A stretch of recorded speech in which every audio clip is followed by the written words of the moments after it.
Thanks for the introduction. I'm Thomas Vissers from Imagedition at KU Leuven, and I'll be presenting a talk about hijacking domain names to their name server.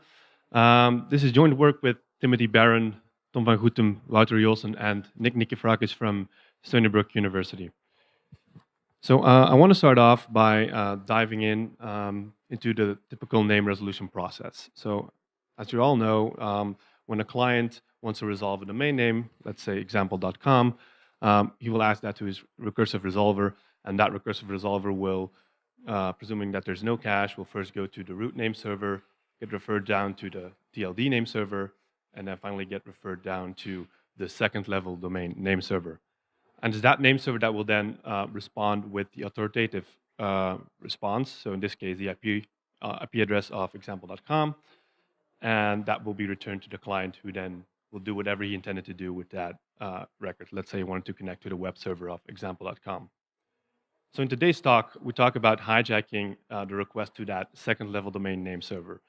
So this looks something like this. So instead of the legitimate name server replying, we have the rogue name server that is actually giving the so-called authoritative response, and that response will propagate to the client, who will then connect to a rogue server potentially. So before I dive into the attacks that actually cause this name server request hijacking, I want to stress that this typical image of name resolution is a bit too simplistic for reality, because in practice it looks a bit more like this. There's a lot more DNS requests going back and forth, and that's because maybe the name server of example.com is actually dependent on another name server who might be on another TLD zone. So there's more requests going back and forth to actually execute the entire resolution. And why is this important? Because this increases the attack surface for these kind of attacks, because there's just simply more name server requests that can be vulnerable for hijacking. Also, the name server is not responsible for just a single domain name. Of course, they are doing resolutions for multiple domain names. So this, again, increases the attack surface as well as the potential impact of name server hijacking. And then perhaps a bit more obvious, if a recursive resolver gets a rogue response, it will not only affect a single client, it will affect all the clients behind the recursive resolver. And when we're talking about misconfigurations at the name server side that result into name server hijacking, then of course not a single recursive resolver is involved, but then all resolutions will suffer from name server hijacking.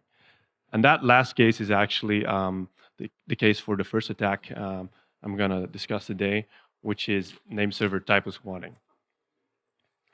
So probably you're all familiar with typosquatting. It's a well-studied phenomenon. So a typosquatter registers domain names that are typo variations of popular domain names. So in a typical example, an attacker could register a typo of facebook.com, and in the hopes that there's so many users that type facebook.com into their URL browser and the browser's URL bar every day, so some of them are bound to make a mistake and will end up at the website of the attacker. So in this classical typosquatting attack, it's important to stress that it's a single user that is making a mistake, and only that user is redirected to the attacker once when he makes that mistake. Hopefully he will not make the same mistake the next day. When we translate the typosquatting problem to the name server realm, this problem becomes entirely different. So what we consider here is that instead of the user making the mistake, we actually have the domain owner or the domain administrator misconfiguring his own name server records in the registrar control panel or via registrar API, for example. So what this implies is that now this error is actually propagated to the TLD zone file, and essentially all clients will see that error when they're trying to resolve the domain name. So that NS record is now visible to all clients. But they're not directly visible to the clients in the sense that when you have the classical typosquatting attack, the browser's URL bar will still show the wrong domain name. It will show facebook.com with that typo in it. But now it's a name server record that has the typo, and the DNS resolution happens entirely in the background. So the client is completely unaware that a rogue name server with a typo is now actually responding to that query. So as far as the user can see, there is no obvious hijacking taking place. Also, for the administrators, it's a bit harder to know that there's a name server, that there's a typo name server record, because of the redundancy of multiple name servers. So if he has, for example, three name server records, three name servers doing resolutions for his domain name, and he mistypes one into the registrar control panel, the other two will usually be able to take up all the other queries, and the dysfunctional record will just fail over to the other ones. So there is no noticeable interruption of the service, and therefore the administrator may be left clueless about his own misconfiguration. So what is the impact of having a name server typo record? So an attacker now can serve rogue requests, right? So he can serve A records and mixed records, and that allows him to be a man in the middle, and he can intercept and relay web traffic, emails.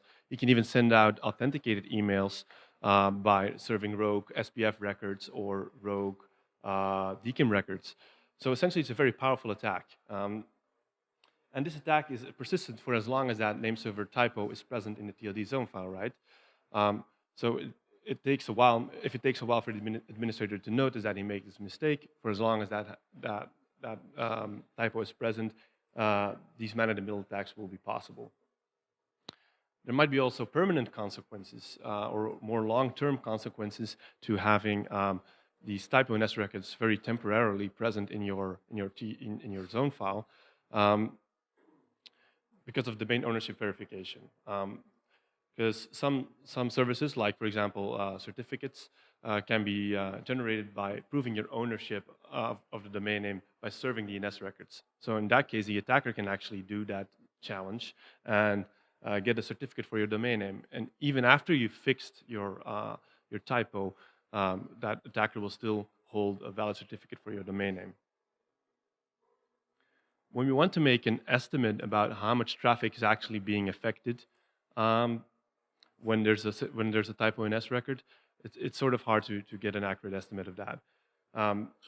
So what's important, or maybe the most important factor, is the number of NS records that a domain name has. If there's a typo in 1 out of 4, then the attacker will get less requests than if there's a typo in 1 of the 2 records, given that the recursive resolvers choose the names of records at random, which is not always the case, actually.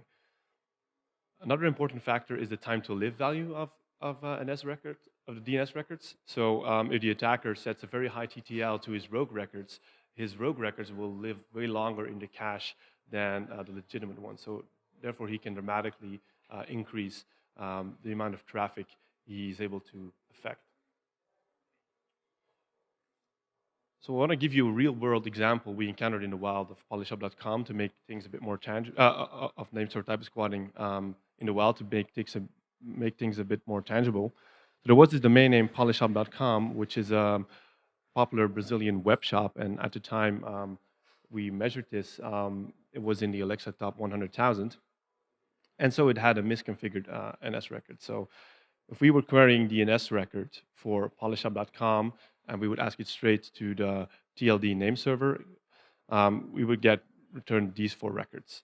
And as you can see, the last record actually is the one that contains a typo. There's a missing T, so instead of .net, it's a .ne. And actually, .ne is a valid TLD. It's a CCTLD of Niger. I'm not sure if people know that, but it's actually a very expensive TLD. So it costs about $400 to register a .ne domain name, and actually an attacker registered this, and they're very targetedly registered this to being able to get name server requests for polyshop.com.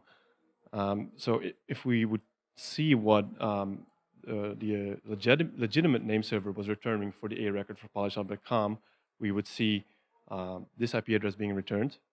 But if we would ask the malicious name server that was registered by the attacker, then we get an entirely different IP address returned with with a higher TTL. And we know this was targeted because actually the malicious name server allowed for zone transfers, and we saw that they only had records. They were only responding to records for polishop.com. So they knew that that domain was misconfigured, and they deliberately registered that domain name in order to do this attack. So we performed a large-scale analysis of name server typosquatting. So we started from the top 5 GTLDs. So that's about 164 million domain names. And we wanted to assess which are the most popular name server domain names in use in those TLDs. So when we talk about name server domain names, when we look at the NS records, there's usually a subdomain that points to a specific subdomain name server host, let's say ns3.p44. But we are only interested in the actual domain name that you can register, right? So we would just extract the domain name from these NS records and then group all the domain names by that name server domain name, and then we could establish a rank of which name server domain names are the actual mostly used inside those top 5 GTLDs. So we took the top 10,000 name server domain names and we generated typo variations of them using the well-established typo models. And that led to about the generation of 900,000 typo variation domain names. We also checked the availability of these, and we found that 5% of them were registered. If we look at the ones that were available, we see that you can actually instantly start hijacking domain names that are at this moment or at that moment when we measured it, misconfigured to use those available name server domain names. So we found 6,000 domain names that were vulnerable to this. And when you're making these registrations as an attacker, it can actually be very lucrative because, as you can see here, making just 6 typosquatting name server registration leads to the hijacking of over 2,000 domain names. So this is, of course, very interesting for an attacker to do. We also looked at the registered name server typosquatting domain names, and we wanted to see what are they doing. Are they actually are these attackers posing as name servers trying to hijack requests? So how do we evaluate this? We checked whether they were acting as name servers by sending DNS requests to them, right? So what we did is we picked a target domain name for each typosquatting name server domain name, and this target domain was just the domain name that was present on that was using the authoritative counterpart of that name server, and then we would see whether that typo name server domain name was actually giving responses back for that domain name. So the majority did not respond, so we do not know if this was a dormant attack or these are just simply non-malicious registrations, but some of them did.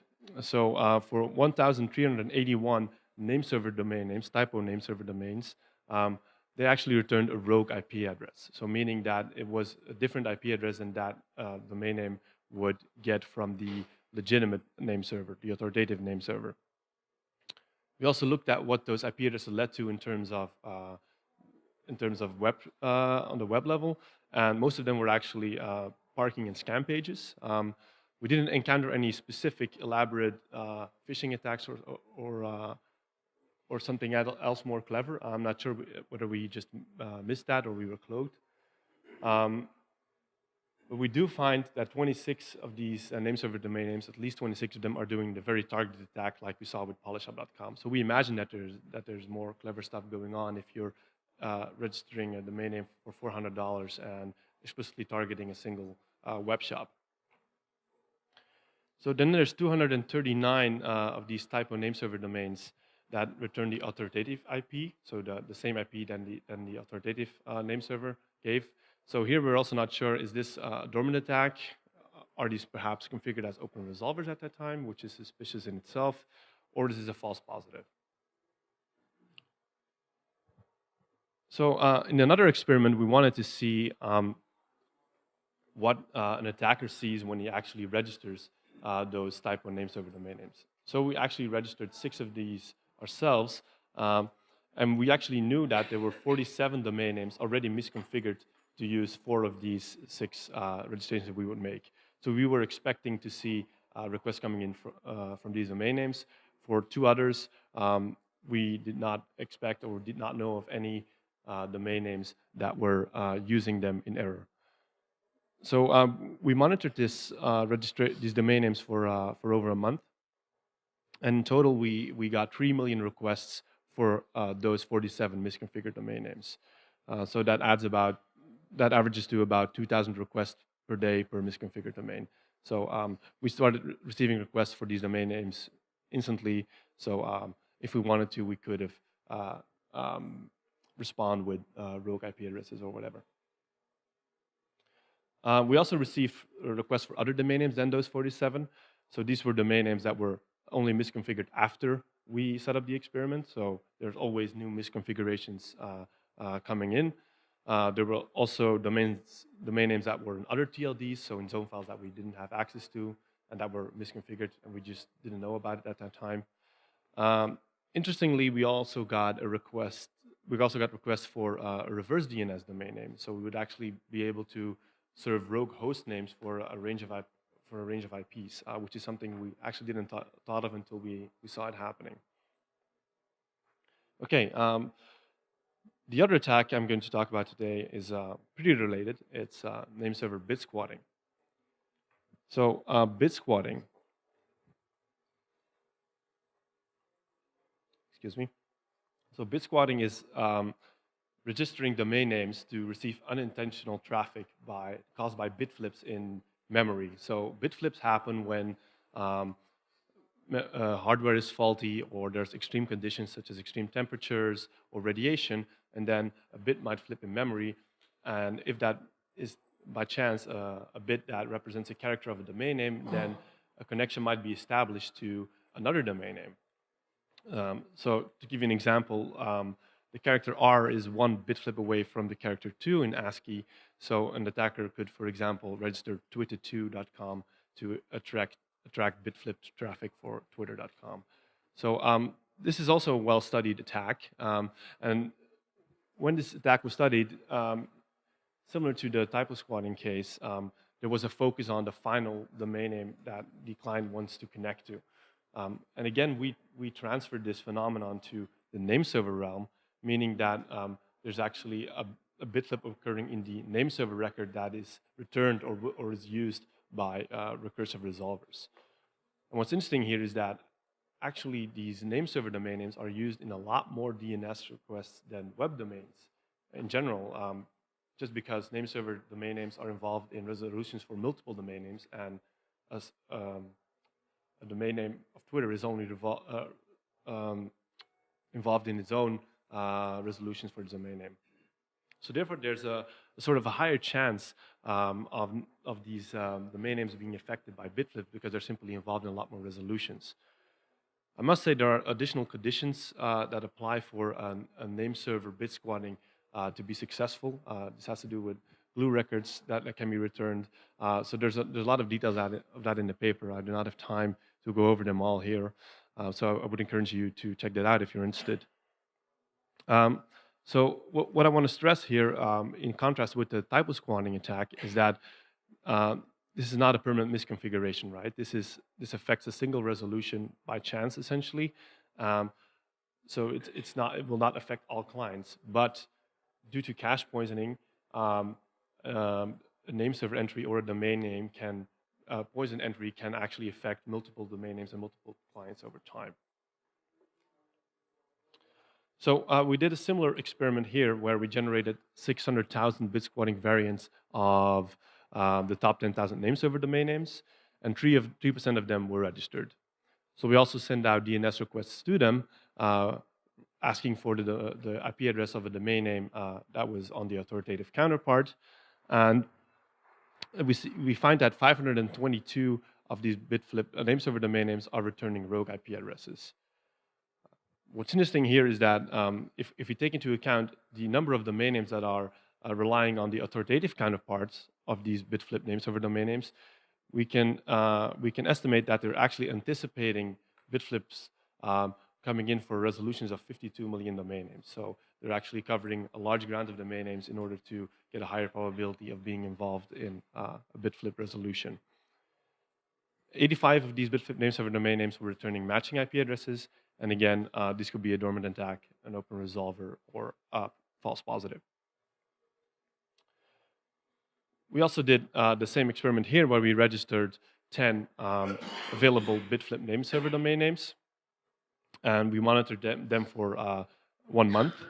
And in that 1 month, we received 33 requests that are asking for the IP address of a specific name server domain name. So, for example, if there's a name server ns4.p18.dnec.net, and we registered a bit variation of that, we saw requests coming in for that specific subdomain, so indicating that there was a resolver trying to use that specific name server, but the bitflip version of it. But for most of these requests, there was no follow-up request, in the sense that there was no actual domain being resolved. So there was no request coming in for a domain resolution at that name server IP address. So, but for 3 of them, we actually saw the entire bit squatting resolution process being successful, in the sense that there was a domain being requested, and we would have been able to respond with a rogue DNS record at that time. So we believe the other ones, the other 30, were rejected due to a question-answer mismatch in the DNS response. So this has to do with where the actual bitflip occurs during the resolution process, and at which side. So if it happens at the right side, then it will still be affected by. It will still be accepted by the recursive resolver, and then we have those successful bit squatting resolutions. So I'll quickly go over this. This is just an illustration of what we actually saw in our log files. So there was, on the top line, you see the A request coming in for the name server subdomain of that bitflipped domain name. And then on our second server, we actually see the request coming in for domain name on the .global TLD. And if we look at what the name server records of that domain name are, we see that they're actually corresponding to the one to the name server that we were bit squatting on. So in the paper, there's also other risks we talk about. We talk about outdated whois records that on name server domain names. So, so some of these name server domain names are not well maintained in terms of whois. So if their registrant email address, for example, is expired due to an expired email domain name or a webmail account, an attacker could actually try to get hold of the domain name by re-registering that email account, and therefore getting access to that domain name. And the problem here is that it's not just that name server domain name that gets affected, but again, all the domain names that are relying on that name server will be affected. So we find that at least 6,000 domain names are at high risks of being hijacked to outdated whois records. We also looked at the bind installation versions and the patching practices of these. Actually, most of these name servers did not respond with their version of bind, but for those who did, they were severely outdated. So 80% of the ones who responded were more than 500 days old. And we see that over 1 million domain names are actually exposed to denial of service exploit available in Metasploit because of their outdated bind installations of their name servers. So what are the countermeasures of domain name hijacking through name servers? DNSSEC is the most obvious one. So if a request is hijacked from a second level domain name server, DNS should block this request. So unfortunately, DNSSEC has very low adoption. At the time of writing, there was about 0.5% of the domain names in .com that were actually signed or using DNSSEC. There's also other defenses. In terms of name server typosquatting, we imagine that a registrar could do additional input validation when an administrator types in DNS records. He could check for typos with the typosquatting models, or he could make the domain owner type in the DNS record twice, just like we do with passwords, to prevent any mistakes. There's also typical typosquatting and bit squatting countermeasures, such as defensive registrations and using fully ECC-enabled components. So to wrap up, hijacking domains to their name servers is a very powerful yet stealthy attack. You can perform large-scale man-in-the-middle attacks. You can do ownership verification tricks to get certificates. And the important thing is that it's usually completely in the background and therefore invisible for clients that are affected. We experimentally verified that what an attacker can do and see that these issues are can be actively exploited. And with a large-scale assessment, we actually revealed that that these attacks are currently abused by targeted attacks. So that wraps up my talk. So thank you for your attention.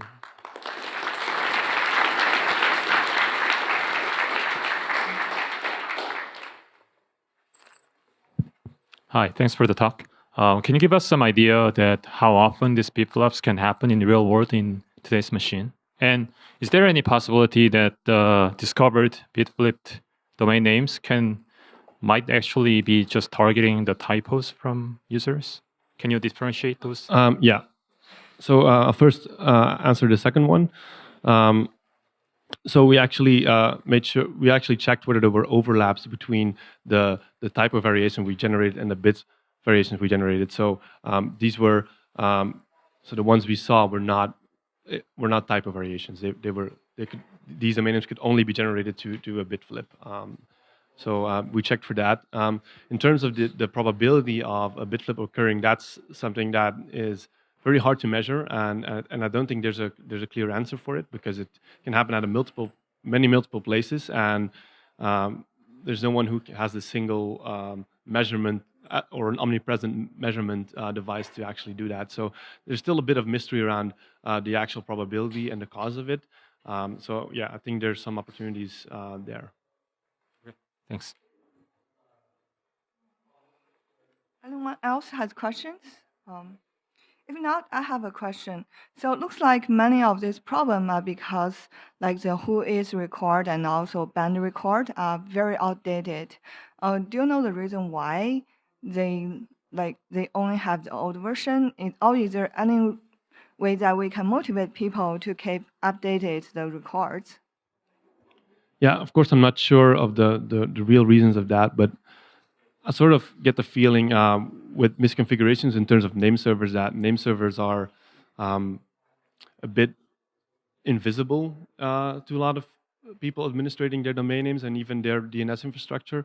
So I think there might be some neglect due to, because it's not really visible, that there's a problem over there. I don't think it's the first place people look for when checking whether their domain names are in order or whether their configuration is in order. So I'm guessing that might be one of the reasons. Thank you for your answer. Let's thank the speaker again. Thank you. Thank you.